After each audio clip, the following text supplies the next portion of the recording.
Assalamualaikum warahmatullahi wabarakatuh. Selamat pagi, salam sejahtera, Om Swastiastu, Namo Buddhaya, salam kebajikan. Halo sobat semua, saya Yusri Fajar dari Fakultas Ilmu Budaya Universitas Brawijaya. Hari ini saya akan membincangkan sebuah topik terkait dengan bagaimana film yang diangkat dari karya sastra bisa menjadi sebuah gerakan budaya, terutama untuk memberikan respons terhadap berbagai dampak penjajahan di Indonesia. Selamat datang di Digi Lecture atau Digital Lecture di Fakultas Ilmu Budaya. Kita sebenarnya memiliki sebuah sejarah panjang yang hingga kini masih terus mempengaruhi kehidupan bangsa kita. Dulu status kemerdekaan kita, meskipun kita sudah merdeka 17 Agustus 1945, masih belum mendapat pengakuan dari penjajah yang pernah bermukim di Indonesia, yaitu Belanda. Jadi Belanda masih tetap menganggap Indonesia belum merdeka pada saat itu. Baru setelah selesai agresi militer Belanda kemudian mengakui kemerdekaan Indonesia. Kita juga menyadari bahwa di era pasca kolonial ketika Indonesia sudah merdeka, kita masih mengalami berbagai persoalan terkait dengan kebebasan ekspresi, terkait dengan isu-isu gender, rasisme, dan juga sosial budaya. Dan hari-hari ini saya kira Indonesia masih mendapatkan pengaruh dari peristiwa penjajahan dan kepentingan-kepentingan para penjajah, para imperialis hari-hari ini di Indonesia tentu juga masih sangat besar. Dalam situasi seperti inilah berbagai film, terutama yang akan saya bahas adalah film-film yang diangkat dari karya sastra diciptakan. Ada contoh-contoh film yang hari ini akan saya bahas, seperti film yang berjudul Saija dan Adinda, karya sutradara Darwin Mahesa yang dibuat tahun 2021, dan juga film Bumi Manusia yang dibuat oleh Hanung Bramantyo. Film-film yang diangkat dari novel-novel berpengaruh yang merupakan respons dari peristiwa-peristiwa penjajahan. Bumi Manusia ditulis oleh Pramoedya Anantatur, kemudian novel Maksa Felar sebagai novel yang menginspirasi pembuatan film Saija dan Adinda ditulis oleh Multatuli. Nah, film-film adaptasi berlatar kolonial ini menjadi sebuah medium untuk menentang narasi kolonial, kemudian juga berperan penting di dalam mereinterpretasi sejarah dan mengungkap narasi-narasi yang terpinggirkan atau tidak terdengar secara maksimal. Karena itu pada konteks ini saya kira karya-karya populer ini yang diangkat dari novel ini menjadi sebuah medium penting di dalam melakukan pemaknaan sejarah sesuai dengan konteks sekarang.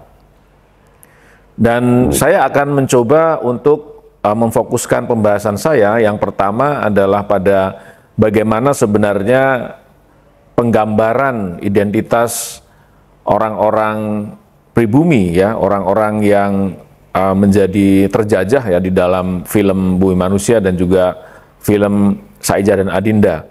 Kemudian juga apa sebenarnya motivasi dan strategi kreatif sinias Indonesia dalam merepresentasikan identitas orang-orang pribumi yang memiliki keberanian untuk menentang dominasi kekuasaan kolonial melalui ya sebagaimana digambarkan di dalam film adaptasi Bumi Manusia dan Saija dan Adinda.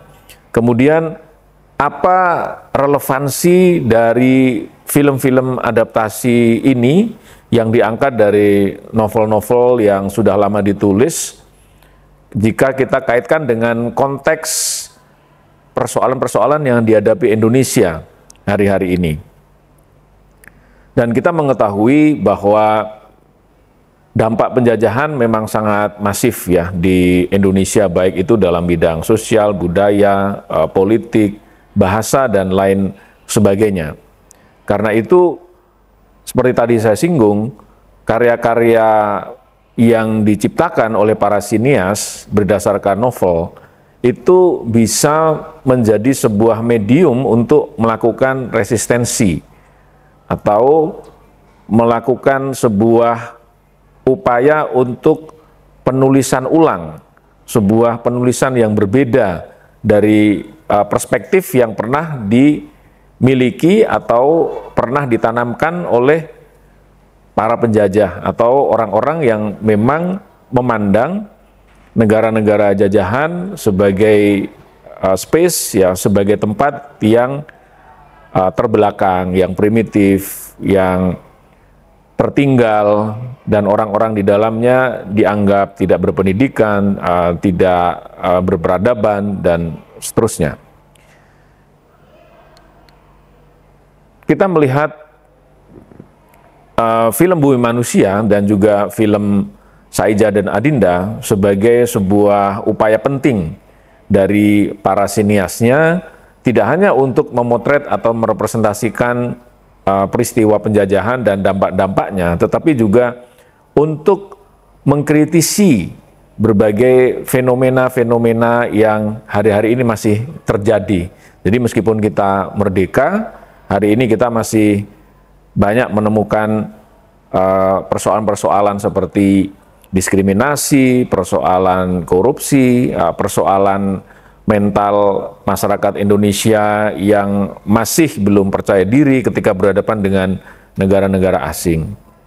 Nah, bagaimana yang pertama dalam film Bumi Manusia, sinias menggambarkan perlawanan yang dilakukan oleh tokoh-tokoh yang ada di dalamnya. Kita melihat ada dua tokoh penting di dalam film Bumi Manusia. Yang pertama adalah Mingke yang melakukan perlawanan melalui tulisan di koran. Apa yang dilawan? Tentu saja persoalan-persoalan yang terkait dengan rasisme, kriminalisasi hukum, kemudian terkait dengan perkawinan orang pribumi yang itu dialami oleh Mingke yang tidak mendapatkan pengakuan. Nah, rasisme itu jelas sekali di era kolonial terjadi. Jadi misalnya bagaimana orang-orang pribumi itu tidak diperkenankan untuk mendapatkan akses-akses tertentu sebagaimana yang dimiliki oleh kaum penjajah Belanda yang ada di Indonesia. Nah, perlawanan Mingke ini menurut saya sangat penting, terutama bagaimana dia bisa menggunakan media massa pada saat itu, koran, untuk menuliskan berbagai macam perspektif, kemudian resistensi terkait dengan upaya untuk mencari keadilan dan berupaya untuk memperkuat yang daya tawar orang-orang pribumi pada saat itu. Yang kedua adalah tokoh Nyai Ontosoroh yang saya kira juga memiliki peran penting ya, sebagaimana digambarkan di dalam film dan juga di dalam novel Pramodya Anantatur, sebagai tokoh perempuan yang menentang kriminalisasi yang dilakukan oleh pengadilan. Dia memiliki keberanian, dia mampu untuk menyampaikan argumen-argumen ya selama dia diproses di pengadilan karena dituduh telah membunuh suaminya, yaitu seorang Belanda, dan ternyata memang tidak terbukti, dia tidak membunuh, dan dia juga berusaha untuk mendapatkan haknya Ya, karena dia turut memimpin, turut mengelola perusahaan, maka dia ingin menyampaikan bahwa pencapaian perusahaan, harta perusahaan itu juga sebenarnya menjadi bagian ya dari haknya. Tetapi dalam hukum kolonial Belanda, sebagai gundik Nyai Ontosoroh tidak diberikan privilege ya, tidak diberikan haknya. Dia juga saya kira melakukan perlawanan-perlawanan terhadap rasisme, terhadap diskriminasi yang dilakukan oleh penjajah Belanda pada saat itu. Kemudian tokoh lain yang menarik di dalam film Bumi Manusia adalah tokoh Darsam, adalah pembantu dan penjaga keluarga Nyai Ontosoroh ya. Dia memiliki identitas ya berlatar lokal dari Madura, dan dia mempraktekkan budaya dari Madura itu, yaitu seperti berpakaian, celurit, bahasa. Dan kita melihat Darsam ini memiliki juga peran penting ya di dalam mendampingi dan membela Nyai Ontosoroh ketika misalnya di pengadilan. Dia juga membela tokoh Mingke di dalam melakukan resistensi atau untuk memperjuangkan hak-haknya. Nah, misalkan dia berusaha untuk menyelamatkan Mingke dari rencana pembunuhan yang dilakukan oleh Robert Melema, anak Nyai Ontosoroh, dan Herman Melema yang kebetulan lebih condong untuk membela para penjajah Eropa pada saat itu. Nah, bagaimana strategi kreatif sinias di dalam film Bumi Manusia? Kita bisa melihat bahwa upaya sinias Bumi Manusia untuk mentransformasikan narasi-narasi di dalam film Bumi Manusia ini adalah sebagai upaya untuk mewujudkan visi yang disampaikan oleh Pramoedya Anantatur, bahwa menulis itu adalah bagian dari perlawanan, sehingga menciptakan sebuah produk budaya, yaitu film adaptasi ini adalah juga bagian dari upaya untuk menyampaikan pesan-pesan perlawanan ya, terutama terhadap penjajahan ya, terhadap untuk melawan penjajahan, untuk berusaha menentang berbagai macam diskriminasi yang dilakukan oleh para penjajah. Dan saya menemukan satu hal menarik di dalam film Bumi Manusia ini, yaitu bagaimana penulisan artikel-artikel yang dilakukan oleh Mingke ini juga benar-benar divisualisasikan ya. Jadi koran-koran tempat Mingke menulis ini juga divisualisasikan. Dari wawancara yang saya lakukan dengan tim film, mereka juga melakukan riset ya terhadap dokumentasi sejarah, kemudian juga melibatkan sejarawan. Ini saya pikir adalah hal yang menarik. Kemudian yang berikutnya adalah tentu saja sebagai sebuah karya seni, film dalam konteks film-film sejarah, film-film berlatar kolonial, menggabungkan fakta sejarah dan juga fiksi. Pasti ada kreasi-kreasi fiksi yang diciptakan oleh para sinias, dan saya kira ini menjadi hal menarik ya ketika kita berusaha untuk melihat bagaimana kreativitas para sinias ini diimplementasikan di dalam pembuatan film. Kemudian ada aspek-aspek terkait dengan intertekstualitas, seperti bagaimana film mengutip pembukaan Undang-Undang 45, kemudian ada lagu populer tentang nasionalisme yang juga dimasukkan. Saya kira teks-teks ini dimasukkan karena memang dianggap relevan ya di dalam upaya untuk menyampaikan pesan-pesan anti penjajahan, pesan-pesan perlawanan di dalam film. Kemudian strategi lainnya saya kira sebagaimana sering dilakukan atau biasa dilakukan oleh para sinias yang melakukan adaptasi, tentu saja adalah menambah, mengurangi bagian cerita dari novel ya, karena bagaimanapun ada kepentingan-kepentingan tertentu yang mengharuskan seorang sinias memberikan tambahan ya bagian di dalam film yang itu misalnya tidak ada di dalam novel. Misalnya di dalam film Bumi Manusia, sutradara menambahkan satu scene di mana digambarkan seorang Gundi itu menumpahkan rantang, kemudian tuan Belandanya marah dan menampar, dan di situ Mingke sedang membaca koran tentang pergundikan dan dia melihat peristiwa itu. Nah, di situ kita bisa melihat bagaimana sinias berusaha untuk menegaskan identitas seorang Gundi yang melalui tambahan scene yang di dalam novel itu tidak ada.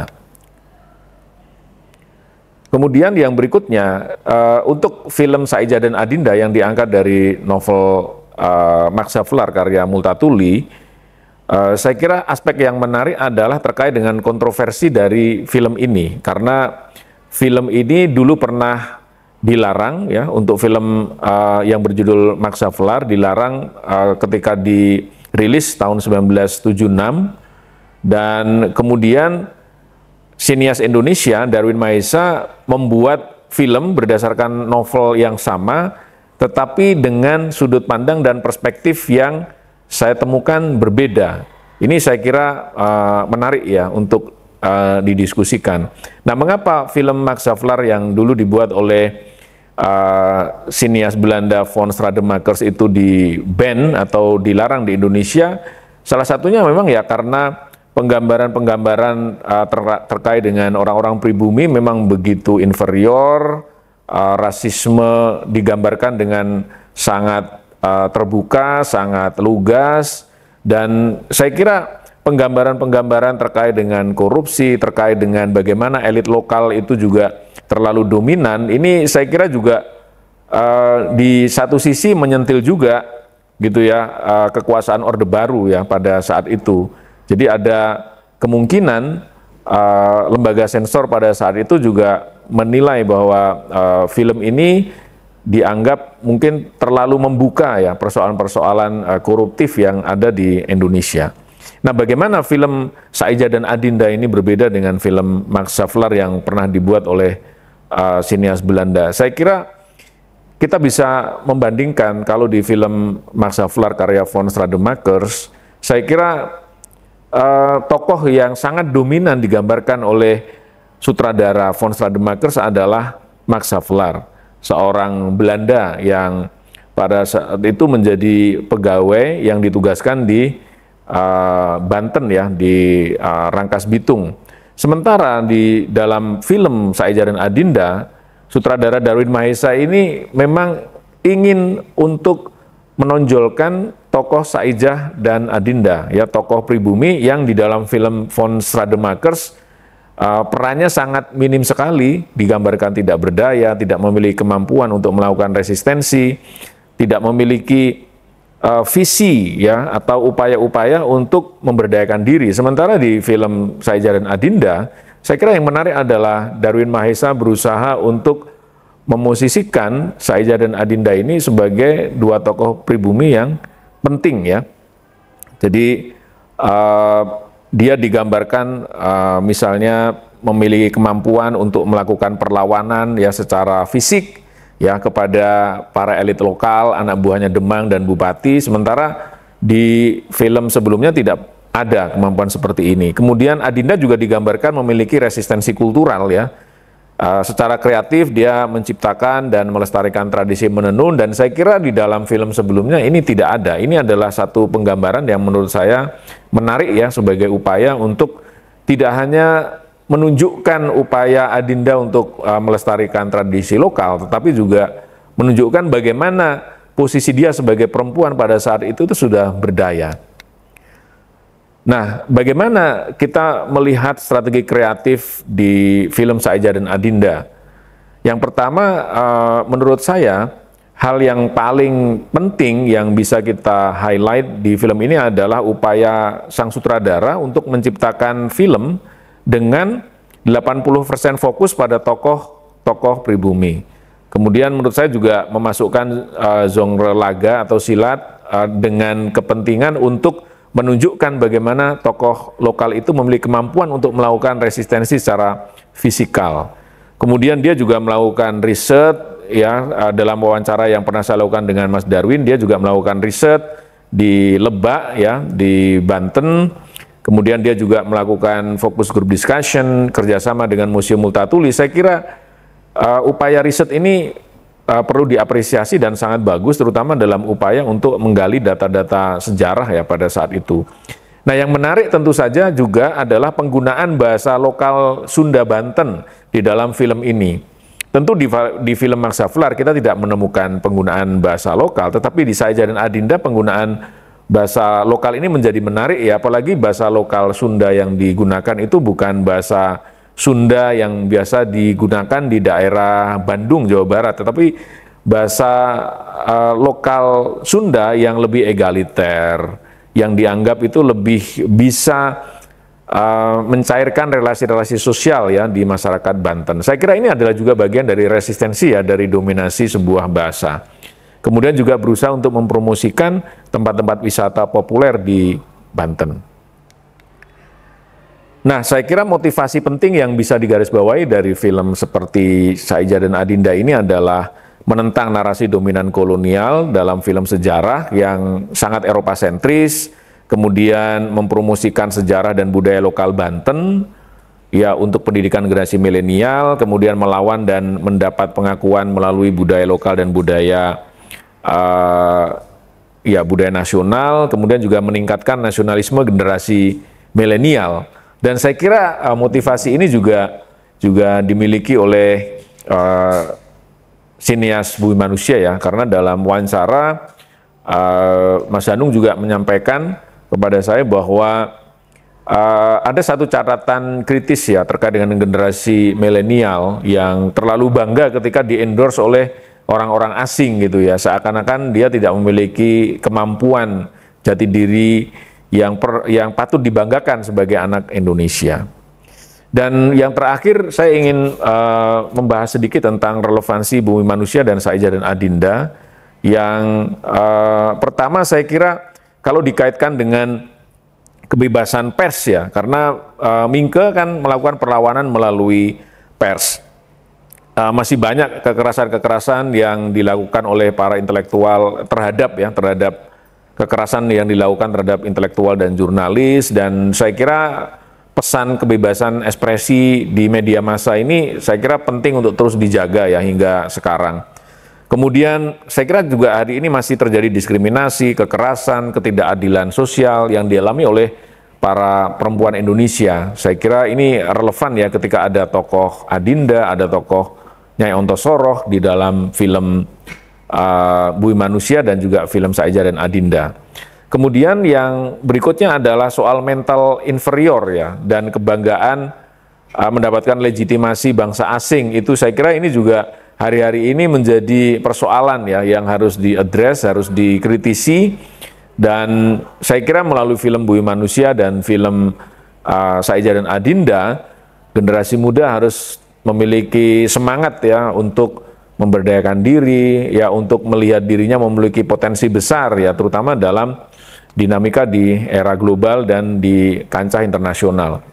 Kemudian persoalan-persoalan lain yang barangkali juga masih relevan seperti rasisme yang dilakukan oleh sekelompok orang terhadap kelompok masyarakat minoritas tertentu, saya kira juga ini menjadi salah satu semangat ya yang saya lihat ya ada di dalam film Bumi Manusia dan film Saeja dan Adinda ya, sehingga sebagai anak bangsa yang berusaha untuk menjunjung tinggi nilai-nilai kemanusiaan dan untuk menghormati hak asasi manusia, saya kira kita bersama perlu untuk terus melakukan perlawanan ya terhadap kegiatan-kegiatan atau tindakan-tindakan rasisme yang terjadi dalam kehidupan kita sehari-hari. Saya kira sinias Indonesia menciptakan dan menggunakan sinema, film adaptasi novel berlatar kolonial sebagai gerakan kultural ya. Jadi melalui medium budaya populer untuk menciptakan narasi-narasi tandingan terhadap hegemoni kolonial dan mengkritisi berbagai persoalan mutakhir. Kemudian film-film postkolonial menunjukkan pentingnya perlawanan intelektual dan media serta kompetensi individu dalam membentuk masyarakat yang adil dan setara. Dan saya kira ini akan menjadi sebuah refleksi kritis terhadap berbagai masalah di Indonesia terkini. Saya kira demikian yang bisa saya sampaikan pada Digi Lecture ya kali ini. Sampai bertemu dalam Digi Lecture berikutnya. Salam budaya. Assalamualaikum warahmatullahi wabarakatuh.